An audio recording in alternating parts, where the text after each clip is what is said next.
자, 2026년 한국 주식시장, 과연 어떤 모습일까요? 오늘 저희가 살펴볼 건 바로 두 개의 거대한 엔진입니다.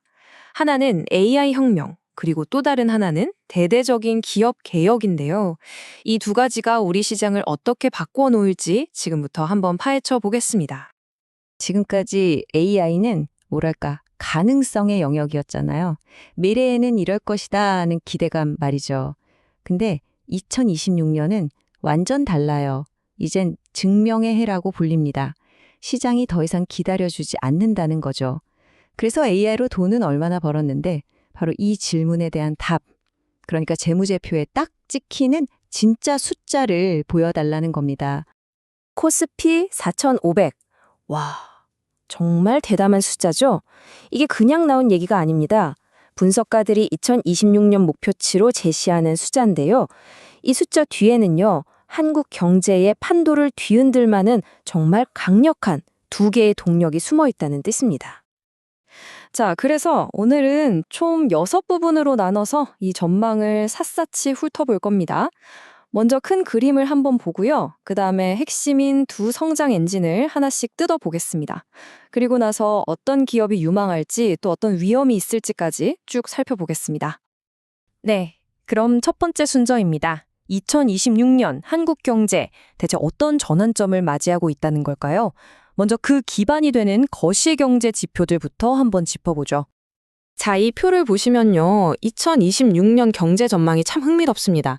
GDP 성장률은 올라가고 물가는 안정되는 긍정적인 신호가 보이죠. 그런데 동시에 환율은 여전히 높고 금리 인하는 이제 막바지에 다다를 거고요. 그러니까 경제가 분명히 회복세에 접어드는데 여전히 우리가 풀어야 할 숙제들도 남아있는 말 그대로 빛과 그림자가 공존하는 그런 상황이라고 볼 수 있겠습니다. 여기서 우리가 가장 주목해야 할 숫자는 역시 성장률입니다. 그동안 좀 부진했던 내수 경기가 살아나면서 드디어 경제가 다시 성장 궤도에 오르는 거죠. 1.8% 이상, 많게는 2.2%까지도 보고 있는데요. 이건 정말 의미 있는 회복세라고 할 수 있습니다. 하지만 이 높은 환율은 정말 양날의 검이에요. 1,350원에서 1,420원 사이를 오갈 것으로 보이는데요. 이게 수출하는 기업들한테는 물론 좋은 소식이죠.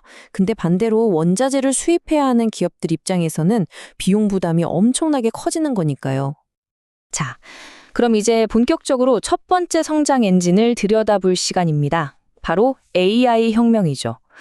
여기서 핵심은 이제 AI를 바라보는 시장의 시선이 근본적으로 바뀌고 있다는 겁니다. 막연한 기대감, 거품이 아니라 진짜 수익을 내는 단계로 넘어가는 거죠. 예전에는 우리 회사 AI 도입했습니다 하면 시장이 와 하고 반응했잖아요. 근데 2026년에는 어림도 없습니다. 이제 질문이 바뀌었어요. AI를 쓰고 있냐가 아니라 그래서 당신 내 AI 사업부 수익 마진이 몇 %냐 이렇게 구체적인 숫자를 묻는 시대가 된 겁니다. 실질적인 결과물을 보여줘야 하는 거죠.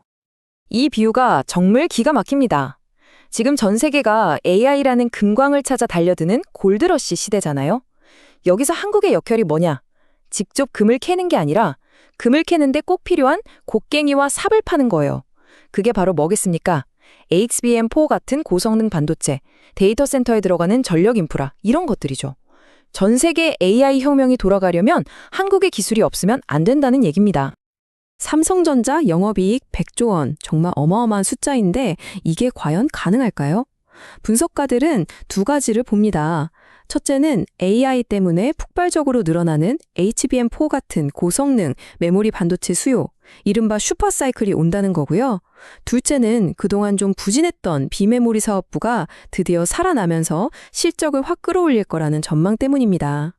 자, 첫 번째 엔진은 AI 혁명. 정말 강력했죠? 이제 두 번째 엔진으로 넘어가 보겠습니다. 이건 기술 이야기가 아니에요. 수십 년 동안 한국 시장의 발목을 꽉 붙잡고 있던 아주 고질적인 문제를 해결하는 어쩌면 더 중요한 이야기일 수도 있습니다. 여러분, 코리아 디스카운트라는 말 많이 들어보셨죠? 이게 뭐냐면요. 우리나라 기업들이 돈도 잘 벌고 실적도 좋은데 이상하게 해외 비슷한 기업들보다 주식 가치를 제대로 평가받지 못하는 현상을 말하는 거예요. 투자자 입장에서는 정말 속 터지는 일이죠. 왜 우리 주식만 이렇게 싸냐 이겁니다. 그럼 왜 이런 디스카운트가 생기는 걸까요? 그냥 기분 탓이 아닙니다. 여기에는 아주 구체적인 원인들이 있어요. 배당이나 자사주 매입 같은 주주 환원에 너무 인색하고 기업 지배 구조는 복잡하고 불투명하죠. 소액 주주들의 이익은 뒷전인 경우가 많았고요. 이러니 글로벌 투자자들이 보기에 매력이 떨어질 수밖에 없었던 겁니다. 그런데 바로 여기서 중요한 변화가 시작됩니다. 정부가 기업 밸류업 프로그램이라는 걸 내놨는데 2026년부터는 이게 그냥 이렇게 하면 좋습니다 수준의 권고가 아니에요. 의무적으로 공시를 해야 하는 등 실질적인 변화를 만들어낼 수밖에 없는 강력한 정책으로 바뀌고 있다는 점입니다. 이건 정말 큰 차이죠.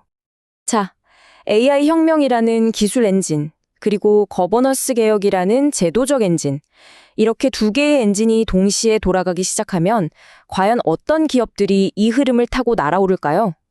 이 거대한 전환의 한가운데서 우리가 주목해야 할 미래 승자 후보들을 지금부터 만나보겠습니다. 주식시장에는 텐베거라는 꿈의 단어가 있죠. 10배 오르는 주식을 말하는데요.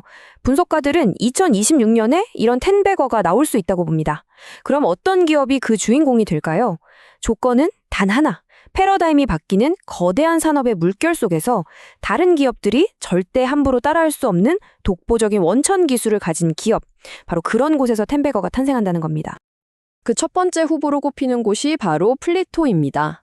이 회사의 아이디어는 간단해요. AI의 진짜 연료는 바로 고품질 언어 데이터다. 플리토는 바로 이 데이터를 모아서 구글이나 마이크로소프트 같은 전 세계 빅테크 기업에 팔고 있습니다. 이 거대 기업들이 더 똑똑한 AI를 만들려면 플리토의 데이터가 꼭 필요한 거죠. AI 경쟁이 치열해질수록 이 회사가 가진 데이터의 가치는 말 그대로 수직 상승하게 되는 겁니다. 두 번째 후보는 SNS 텍입니다. 여기는 핵심 기술 국산화라는 테마의 중심에 있어요. 반도체 공정 중에서 가장 최첨단인 EUV 공정에 꼭 필요한 블랭크 마스크라는 부품이 있는데요. 이전까지는 이걸 전량 수입에 의존했거든요. 그런데 SNS텍이 이걸 국산화하는데 성공한 겁니다. 앞으로 삼성전자가 EUV 공장을 계속 늘리면 이 회사의 실적은 정말이지 퀀텀 점프를 할 수밖에 없는 구조인 거죠. 자, 지금까지 장밋빛 전망을 많이 이야기했는데요. 하지만 모든 투자에는 그림자가 따르게 마련이죠. 물론 이런 긍정적인 전망이 실현되려면 넘어야 할 산들도 있습니다. 지금부터는 우리가 대비해야 할 역풍, 즉 리스크 요인들을 한번 짚어보겠습니다. 코스피 4,500으로 가는 길이 순탄하지만은 않을 겁니다. 가장 큰 변수는 역시 지정학적 리스크죠. 특히 미국과 중국의 무역 갈등이 다시 심해지거나 자동차나 철강 같은 우리 주력 수출 품목에 관세 폭탄이 떨어지는 시나리오도 생각해야 합니다. 그리고 AI 열풍이 너무 과열돼서 실제 수익보다 기대감만 부풀어 오르는 AI 버블도 경계해야 하고요. 아까 말씀드린 고환율 문제나 국내 부동산 시장, 가계부채 같은 내부적인 문제들도 여전히 잠재적인 위험 요소입니다. 자, 그럼 이렇게 기회와 위험이 공존하는 복잡한 시장 상황 속에서 우리 투자자들은 어떤 전략을 가져가야 할까요? 핵심 요약을 한번 살펴보겠습니다. 핵심 전략은 크게 세 가지로 요약됩니다. 첫째, 이제 꿈을 파는 기업보다는 숫자를 보여주는 기업에 집중해야 합니다. 검증된 수익과 현금 흐름, 이게 가장 중요합니다. 둘째, 이왕이면 검증된 승자를 선택하라는 겁니다. 어려운 시기에도 가격을 올릴 수 있고 시장 지위를 굳건히 지킬 수 있는 1등 기업에 투자하는 게 현명하다는 거죠. 마지막으로 포트포리오에 균형을 맞추는 겁니다. 성장주에만 몰빵하지 말고 안정적인 고배당주나 달러 자산을 섞어서 혹시 모를 위험에 대비하는 방어적인 자세가 필요하다는 조언입니다. 결국 2026년은 단순히 코스피 지수가 얼마를 가느냐 이런 숫자 노름의 문제가 아닌 것 같습니다.